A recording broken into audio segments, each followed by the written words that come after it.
अस्सलाम वालेकुम dear students. हमारे JCA एकेडमी का टेस्ट सीरीज़ टेस्ट नंबर 3 और टेस्ट नंबर 3 में chemistry portion. Okay, so question number 82 है कि in which of the following functional groups the carbon atom is sp hybridised. अगर हम इस पहले वाले फंक्शन ग्रुप को देखें तो ये एल्डिहाइड का फंक्शन ग्रुप है और एल्डिहाइड के फंक्शन ग्रुप में कार्बन जो होते हैं, ठीक है, वो sp2 हाइब्रिडाइज्ड होते हैं। ये दूसरा जो है ये कार्बोक्सिलिक एसिड का फंक्शन ग्रुप है, इसमें भी कार्बन sp2 हाइब्रिडाइज्ड होते हैं। ये तीसरा जो है ये एस्टर का फंक्शन ग्रुप है, इसमें भी कार्बन sp2 हाइब्रिडाइज्ड होता है। ये सी ऑप्शन में जो नाइट्राइल का फंक्शन ग्रुप है, जो साइनाइड है, ठीक है, नाइट्राइल का फंक्शन ग्रुप है और इसमें ये जो कार्बन होते हैं ये sp हाइब्रिडाइज्ड होते हैं। तो हमारा जो करेक्ट ऑप्शन है इसमें है ऑप्शन सी। क्वेश्चन 83 है AB4 टाइप्स ऑफ मॉलिक्यूल में, ठीक है, लोन पेयर ज्योमेट्री कौन से शेप ऑफ मॉलिक्यूल को एनेबल करती है। तो ठीक है, AB4 टाइप ऑफ जो ज्योमेट्री आती है, ठीक है, वो टेट्राहेड्रल आती है, ठीक है, अगर लोन पेयर ना हो। अगर लोन पेयर आएगा तो उसके शेप में चेंजेस आएगी। लेट फॉर एग्जांपल अगर एक लोन पेयर आएगा, ठीक है, तो बॉन्ड पेयर की जगह जब लोन पेयर आए तो हमारे पास जो है एक जगह पे लोन पेयर आ जाएगा, 3 बॉन्ड पेयर आ जाएंगे, ठीक है। तो ये ज्योमेट्री बन जाएगी पायरामिडल, ये पायरामिडल ज्योमेट्री बन जाएगी। इसमें एक और पॉसिबल ज्योमेट्री ये भी है कि यहाँ पे सेंट्रल एटम के साथ 2 लोन पेयर आ जाए, ठीक है, और 2 बॉन्ड पेयर आ जाए जिस तरह वाटर के मॉलिक्यूल में होते हैं। तो फिर इसका जो शेप है, ठीक है, वो बेंड बन जाएगा, लेकिन यहाँ पे बेंड वगैरह शेप नहीं है तो हम पैरामिडल की तरफ मूव करेंगे। So the option is D. If a molecule contains 4 electron pair the shape of molecule, अगर चारों के 4 इलेक्ट्रॉन पेयर्स मौजूद है, ठीक है, किसी एक सेंट्रल एटम के पास किसी मॉलिक्यूल में, तो उसका जो पॉसिबल शेप है according to the VSEPR theory वो टेट्राहेड्रल ही होता है, tetrahedral. Okay, the shielding effect is also called the screening effect. Screening effect या शील्डिंग इफेक्ट ये एक ही चीज़ है। The molecule like CH4, CCl4, SiCl4 ये नॉन पोलर होते हैं, ठीक है। हम डायपोल मोमेंट के ज़रिए जब इसको मालूम करते हैं तो इसका डायपोल मोमेंट हमारे पास 0 आता है, ठीक है, इसका जो डायपोल मोमेंट है वो 0 आता है, इसी वजह से इसको हम नॉन पोलर कहते हैं। तो ये नॉन पोलर क्यों है, ये इसलिए है कि इसका जो स्ट्रक्चर है वो सिमेट्रिक है, इसमें सिमेट्री है। लाइक CH4 में, ठीक है, ये सिमेट्री आ जाती है, इसी तरह CCl4 में आ जाती है, SiH4 में आ जाती है। तो सिमेट्री ऑफ स्ट्रक्चर की वजह से ये नॉन पोलर होते हैं। क्वेश्चन 87 है कि the ionization energy depends on which of the following factor. तो आयोनाइजेशन एनर्जी साइज़ पे भी डिपेंड करती है, न्यूक्लियर चार्ज पे भी डिपेंड करती है, नंबर ऑफ शेल्स पे भी डिपेंड करती है, इसलिए ये इन सारे पैरामीटर्स के ऊपर डिपेंड करती है। ओके, क्वेश्चन 88 है the 2 pi bonds in ethyne molecule. Ethyne molecule में जब सिग्मा बॉन्ड बनते हैं, ठीक है, sp हाइब्रिड ऑर्बिटल्स के ज़रिए, तो जो सिग्मा बॉन्ड बनते हैं वो तो हाइब्रिड ऑर्बिटल बनाते हैं, ठीक है। तो पाई बॉन्ड हमेशा उसके परपेंडिकुलर, ठीक है, मौजूद होते हैं, या उसके जो अनहाइब्रिड p ऑर्बिटल होते हैं वो परपेंडिकुलर होते हैं, इसलिए वो 90 डिग्री के साथ जो है या परपेंडिकुलर होके पाई बॉन्ड बनाते हैं, ठीक है। तो एक पाई बॉन्ड इस तरह बन जाता है, दूसरा पाई बॉन्ड z एक्सिस के ऊपर कुछ इस तरह बन जाता है। तो इथाइन में 2 पाई बॉन्ड्स होते हैं, ठीक है, जो कि perpendicular to the sigma bonds होते हैं। क्वेश्चन 89 है कि all element get their stabilization to attain the nearest configuration of which of the following. तो अगर हम देखें तो ऑक्टेट और डुप्लेट रूल को ओबे करने के लिए जो कंसेप्ट जेन लेविस ने प्रेजेंट किया था वो ये था कि एलिमेंट जो बॉन्ड बनाते हैं, ठीक है, अपने आप को स्टेबल करता है, तो इसलिए करते हैं कि वो नोबल गैस की कन्फिगरेशन को अटेन कर सके, नोबल गैस। ओके, क्वेश्चन 90 है कि addition of the second electron to a uni negative ion. याद रखिए जनरली जो फर्स्ट इलेक्ट्रॉन एफिनिटी होती है, ठीक है, जनरली ये नेगेटिव होती है, ठीक है, मैं फर्स्ट इलेक्ट्रॉन एफिनिटी की बात कर रहा हूँ जनरली। जबकि सेकंड इलेक्ट्रॉन एफिनिटी जब भी हम यूनी नेगेटिव आयन में सेकंड इलेक्ट्रॉन को ऐड करेंगे तो ये इलेक्ट्रॉन एफिनिटी जो है ये फिर पॉजिटिव होती है। So it's an endothermic process. The unit of electron affinity, इसको हम किलो जूल पर मोल में ही मेजर करते हैं। 92 क्वेश्चन है कि विच of the following hybrid orbital have the maximum S character. तो अगर हम देखें तो sp3 में 25% एस कैरेक्टर है, sp2 में अराउंड अबाउट 33.3% एस कैरेक्टर है, ठीक है। अगर हम sp को देखें तो इसमें 50% एस कैरेक्टर है, 50%। हम dsp2 को देखें तो उसमें भी एस कैरेक्टर 25% है। ओके, 93 क्वेश्चन है कि the angle between unhybrid p orbital with that of 3sp2 hybrid orbital of carbon that is 90 degree. p orbitals जो होते हैं, ठीक है, या अनहाइब्रिड p ऑर्बिटल जो होते हैं हाइब्रिड ऑर्बिटल के हमेशा परपेंडिकुलर होते हैं। लाइक फॉर एग्जांपल ये अगर हाइब्रिड ऑर्बिटल है, ठीक है, ये अगर कार्बन के sp2 हाइब्रिड ऑर्बिटल है तो इसका जो अनहाइब्रिड ऑर्बिटल होगा वो हमेशा इसके परपेंडिकुलर पड़ा रहेगा। लाइक फॉर एग्जांपल ये कार्बन का एक हाइब्रिड ऑर्बिटल, ये कार्बन का दूसरा हाइब्रिड ऑर्बिटल, ये कार्बन का तीसरा sp2 हाइब्रिड ऑर्बिटल के। तो sp2 हाइब्रिड ऑर्बिटल के परपेंडिकुलर जो है ये अनहाइब्रिड p ऑर्बिटल मौजूद होते हैं, ठीक है। ये अनहाइब्रिड p ऑर्बिटल परपेंडिकुलर होते हैं, सो ये 90 डिग्री बनाएगा। ओके, क्वेश्चन 94 है कि the shape of ammonia is, ammonia का जो शेप होते हैं वो ट्राइगोनल पिरामिडल होते हैं।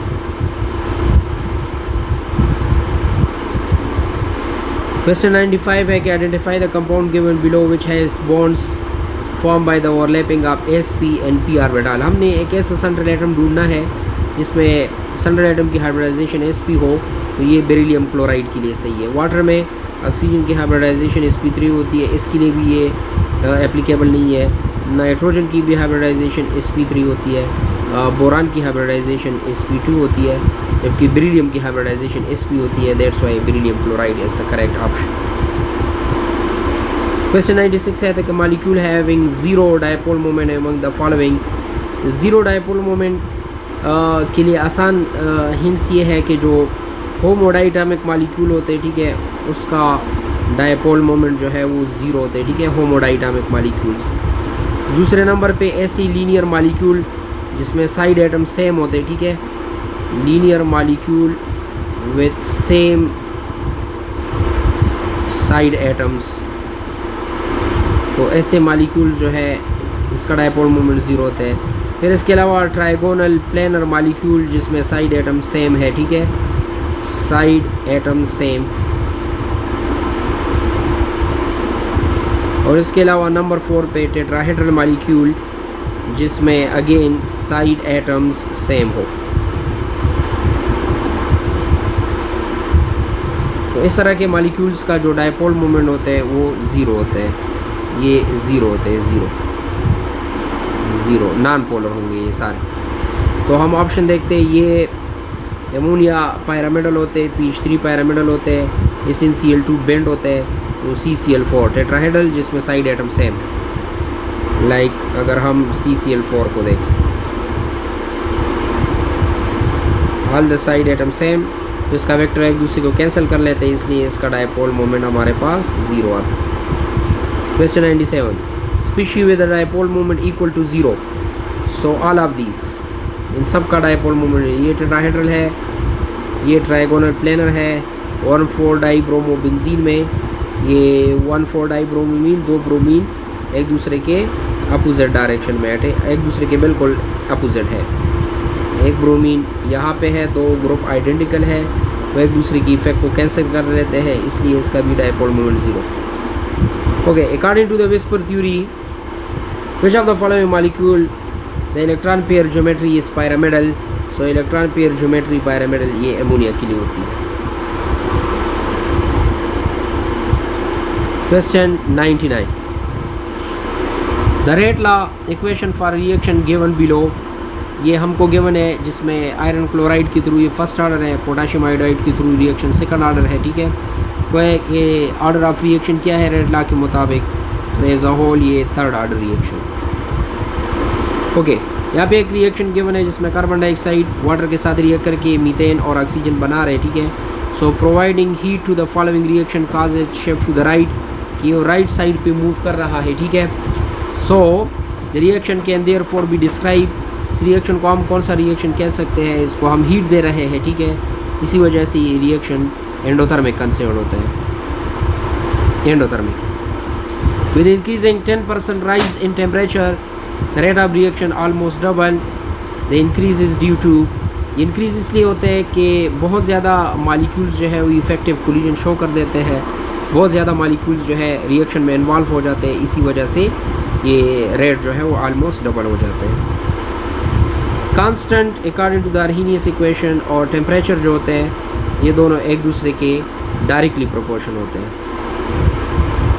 Okay, the minimum energy which no reaction to occur, जिसमें रिएक्टेंट्स मालिक्यूल्स जो है वो प्रोडक्ट में कन्वर्ट नहीं हो सकते, उसको मिनिमम एनर्जी चाहिए जिस पे वो प्रोडक्ट में कन्वर्ट हो, that energy for the reactant molecule is called activation energy. Question 104, choose the one which is not the assumption of collision theory. तो हम अगर पहले ऑप्शन को देखें तो कह रहे हैं chemical reaction to occur the molecule particle must collide, ये तो कोलिजन थ्योरी हमको स्टेट करता है। दूसरा है फॉर रिएक्टिंग मॉलिक्यूल्स या particles must possess a sudden minimum amount of energy, activation energy, ये भी सही है। Energy collision is not productive, ये भी सही है। सारे कोलिजन्स जो है वो हमारे पास जो है वो रिएक्शन उसके ज़रिए नहीं हो सकता, ज़रूरी नहीं है कि हर एक कोलिजन जो है वो रिएक्शन काज कर सके, ये भी तो कोलिजन थ्योरी का स्टेटमेंट है। हाइड्रोजन मॉलिक्यूल चूँकि एटम से बनता है और एटम्स के लिए स्पेसिफिक डायरेक्शन की कोई ज़रूरत नहीं, तो ये जो है ये कोलिजन थ्योरी के अगेंस्ट है, ठीक है, उसके एजम्पशन में इंक्लूड नहीं है। जो एटम्स होते हैं, ठीक है, तो एटम्स में प्रॉपर ओरिएंटेशन की कोई ज़रूरत नहीं होती, इस पे ये इफेक्टिव कोलिजन वाला कंसेप्ट कोलिजन थ्योरी का एप्लीकेबल नहीं होता। Okay, 2A reacts with B is a slow step and it produce the product C। Red expression क्या हो सकते हैं, तो अगर हम इस रिएक्शन को देखें, हमको गिवन है कि ये स्लो स्टेप है, तो स्लो स्टेप का मतलब ये होता है कि ये रेट डिटरमाइनिंग स्टेप है, इसलिए हम ये लिख सकते हैं कि rate of this reaction with respect to A is second order and with respect to B is first order. So option B।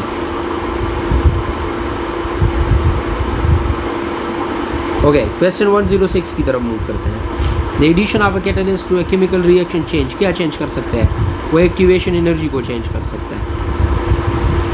Which one is not an endothermic process, देखो atomisation of iodine bond breaking है, ये endothermic process है। Electrolysis of water energy हम दे रहे हैं, ये एक एंडोथर्मिक प्रोसेस है, ठीक है। कंडेंसेशन ऑफ वेपर्स जो है ये एक्सोथर्मिक प्रोसेस होते हैं, इसलिए ये एंडोथर्मिक नहीं हो सकता। विच of the following is not a state function, work, heat and heat capacity, ये स्टेट फंक्शन नहीं होते। बाकी इंताल्पी, इंटरनल एनर्जी और प्रेशर ये स्टेट फंक्शन होते हैं। The standard molar enthalpy of formation को हम डेल्टा H0F, ठीक है, जिसको हम 298 केल्विन टेम्परेचर के ऊपर मेजर करते हैं। So delta H0 298। A process which takes place its own without any outside assistance, ये एक स्पॉन्टेनियस प्रोसेस होते हैं, यूनिडायरेक्शनल होते हैं, ठीक है, और जो किसी असिस्टेंस की इसको ज़रूरत नहीं होती, spontaneous process. Which of the following enthalpies is always negative, कौन सी ऐसी एंथैल्पी है जो हमेशा नेगेटिव होती है। सॉल्यूशन की एंथैल्पी दोनों पॉसिबल है। सब्लिमेशन हमेशा पॉजिटिव होते हैं, ठीक है। फॉर्मेशन पॉजिटिव, नेगेटिव, ज़ीरो, तीनों हो सकती है। सॉल्यूशन पॉजिटिव नेगेटिव हो सकता है। जो हमेशा नेगेटिव होते हैं ये सिर्फ और सिर्फ combustion enthalpy, combustion enthalpy. During the formation of aqueous solution of an electrolyte, तो इलेक्ट्रोलाइट को जब हम पानी में डालते हैं, ठीक है, और वो आयंस बनाते हैं, तो उसमें हीट एब्जॉर्ब भी हो सकती है और हीट इवॉल्व भी हो सकती है।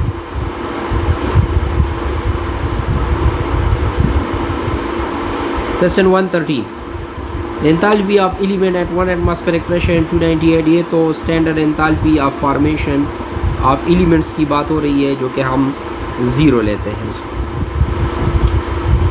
For which of the following standard heat of formation is not zero? उस चीज़ के लिए ज़ीरो नहीं होगा जो एलिमेंटल फॉर्म होगा और अपने नेचुरल स्टेट में नहीं होगा।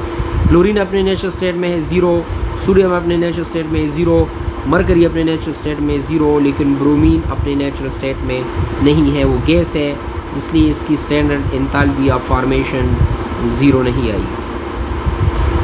Oxidation number of carbon in magnesium bicarbonate में कितना है? तो बाइकार्बोनेट आयन को अगर हम देखें तो इसके ऊपर होता है चार्ज -1। अगर हम इसको मालूम करें तो हाइड्रोजन होता है +1, कार्बन के लिए मालूम करने x, oxygen as a whole -6 हो जाएगा -1, तो हो जाएगा x - 5 इज़ इक्वल टू -1, ठीक है। सो x विल बिकम्स एज -1 + 5, सो ये बन जाएगा +4, सो +4। ओके, एक रिएक्शन हो रहा है, ठीक है, उसमें हमने ऑक्सीडाइजिंग और रिड्यूसिंग एजेंट ढूंढे। ऑक्सीडाइजिंग एजेंट वो होते हैं जो इट सेल्फ रिड्यूस होते हैं, दूसरे को ऑक्सीडाइज करता है, ठीक है, और रिड्यूसिंग एजेंट वो होते हैं जो दूसरों को रिड्यूस करे और अपने आप को ऑक्सीडाइज करे। तो अगर हम ऑक्सीडेशन स्टेट को देखें तो यहाँ पे सल्फ़र का ऑक्सीडेशन स्टेट है, यहाँ पे दोबारा लिख लेता हूँ थोड़ा रिएक्शन। सल्फ़र का ऑक्सीडेशन स्टेट यहाँ पे -2 है। आयरन क्लोराइड में आयरन का ऑक्सीडेशन स्टेट यहाँ पे +3 है। ये चेंज हो रहा है आयरन +2 में। इसका मतलब ये है कि आयरन +3 से +2 में जा रिड्यूस हो रहा है। That's why iron chloride here act as an oxidizing agent. तो आयरन +3 ऑक्सीडाइजिंग एजेंट और सल्फ़र -2 जो है वो रिड्यूसिंग एजेंट है, ऑप्शन बी। नाइट्रोजन का नाइट्राइट आयन में ऑक्सीडेशन स्टेट मालूम करना है। तो नाइट्राइट आयन का मतलब होता है NO2 -1। नाइट्रोजन को मालूम करने के लिए हम x लिख दें, ऑक्सीजन -4 हो जाएगा एज अ होल -1, तो x बन जाएगा +3।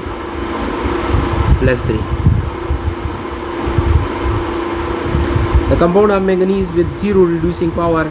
जब मैंगनीज किसी कंपाउंड में अपने हाईएस्ट ऑक्सीडेशन स्टेट +7 में होगा तो इसका रिड्यूसिंग पावर 0 कंसिडर होगा,